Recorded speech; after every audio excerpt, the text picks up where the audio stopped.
Teknologi pertanian di Cina yang penuh ambisi dan serba modern. Pertanian di Cina dikenal sangat modern dan erat kaitannya dengan penggunaan teknologi. Bukan hal yang mengherankan apabila negara yang mendapat julukan tirai bambu tersebut dengan sangat mudah memenuhi kebutuhan pangan warga negaranya. Bagaimana tidak, dilansir oleh Bloomberg pada tahun 2017 lalu, Cina masuk Mozambik untuk pemenuhan kebutuhan gandum.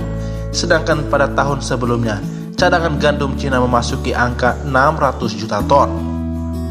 Negara yang berambisi sebagai pemasok lumbung terbesar di dunia itu pun harus mengupayakan beberapa cara untuk memenuhi agenda tersebut.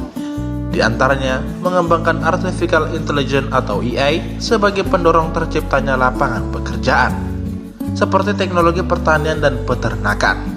Lantas apa saja upaya yang dilakukan Cina untuk mewujudkan ambisinya tersebut? Cina menciptakan banyak robot dan drone untuk membantu pekerjaan pertanian. Bahkan sejak Februari 2020, petani di Cina mulai banyak menggunakan drone sebagai alat penyemprot pestisida. Salah satunya dilakukan di Provinsi Sichuan, Cina Barat Daya. Drone penyemprotan pestisida dianggap canggih dan memberikan hasil yang lebih optimal ketimbang menggunakan cara yang konvensional. Peralatan pintar seperti robot dan drone pun mulai marak digunakan di negara tersebut. Tidak hanya menggunakan, Cina pun berhasil memproduksi drone melalui perusahaan DJI Innovation. Pabrik drone terbesar di dunia tersebut mengambil andil besar sebagai pemasok peralatan canggih untuk optimalisasi teknologi pertanian dan perkebunan, merubah strategi yang semula konvensional menjadi modern. Banyak upaya yang dilakukan pertanian di Cina dalam memenuhi ambisinya tersebut, termasuk menekan jumlah petani sejak 2011, mengalihkan beberapa profesi mereka ke bidang industri dan memproduksi padi dengan cara yang lebih modern, menggunakan benih padi hibrida, dan tengah mengembangkan smart farm, kebun canggih yang disinyalir mampu bertumbuh tanpa tanah dan sinar matahari alami.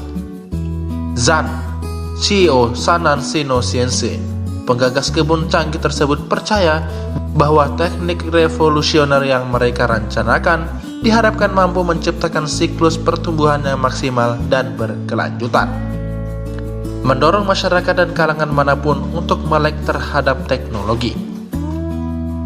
Kemajuan teknologi akan membawa dampak baik bagi penggunanya jika dimanfaatkan secara maksimal, seperti yang saat ini sering dilakukan oleh masyarakat Cina, misalnya melalui aplikasi yang mirip dengan TikTok, yakni Douyin.